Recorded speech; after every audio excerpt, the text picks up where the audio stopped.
Hi, New Haven, Vermont neighbors. I'm Marianne. And I'm Dave. Marianne and I are members of the New Haven Conservation Commission. We have been involved in a project to gather information about wildlife in our area using their natural corridors and road crossings. We've gathered a lot of information, a lot of photos using game cameras, and we wanted to give you the opportunity to experience this the way that we have. Thanks to a grant from the Association of Vermont Conservation Commissions, we've been able to purchase 2 Browning trail cameras to be part of our lending library at the New Haven Community Library, who are also acting as our partners in this project. We're here today to help you make decisions on how best to select your site and how to use your camera. So off we go. First, let me show you what's in the box. You have your Browning trail cam, the strap that goes around the tree, an SD card reader in case your computer doesn't already have one, the SD card, and instructions in written form. Please be sure to put everything back in the box before you return it back to the library. Dave has plenty of experience using trail cams, so he's going to be your guide here.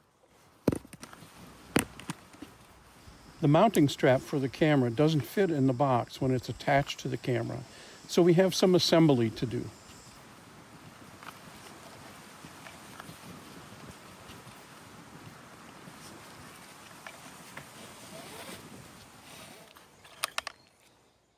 Make sure we put a card in, and the camera is always off when retrieving or inserting a card.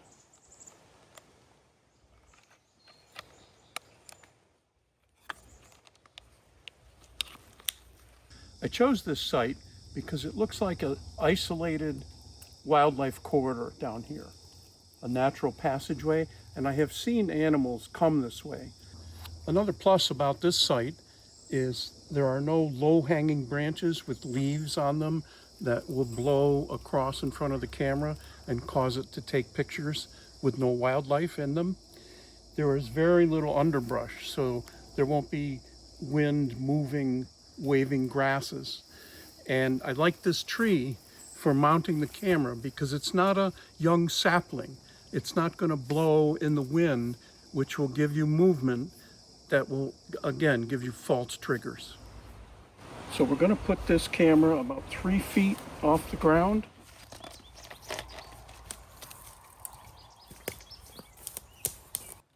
And cinch this down tightly so the camera doesn't move.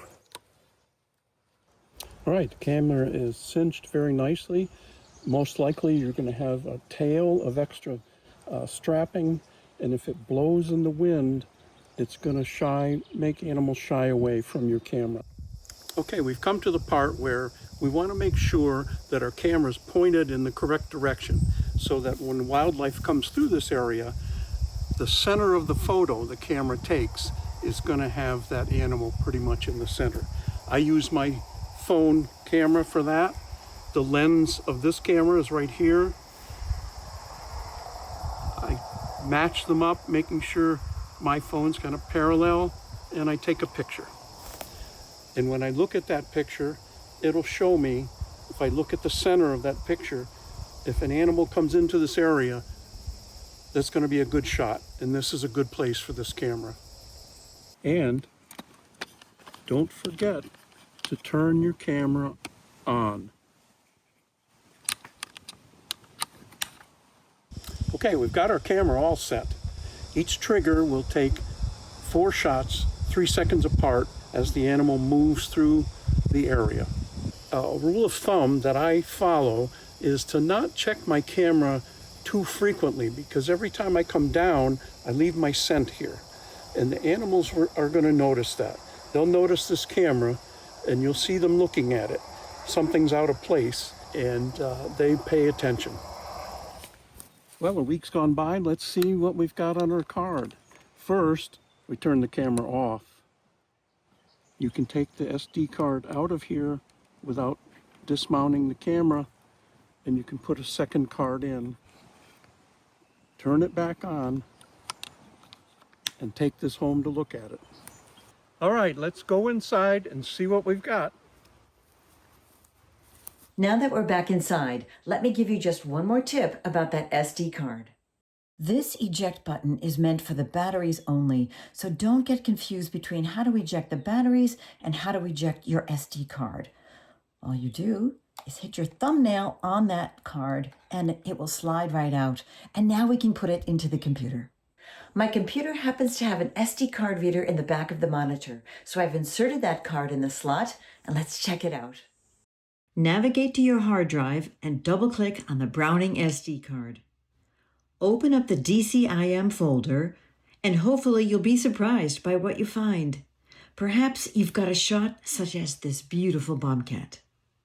Next, select all the images you want to save by shift-clicking and drag them onto your desktop to put in a folder later. And then delete all the images off the card for the next user. We also encourage you to become citizen scientists. Go to inaturalist.org, sign up is free to become a member, and add your animal sightings to 2 projects: New Haven, Bristol, Lincoln, Vermont, and the Vermont Atlas of Life.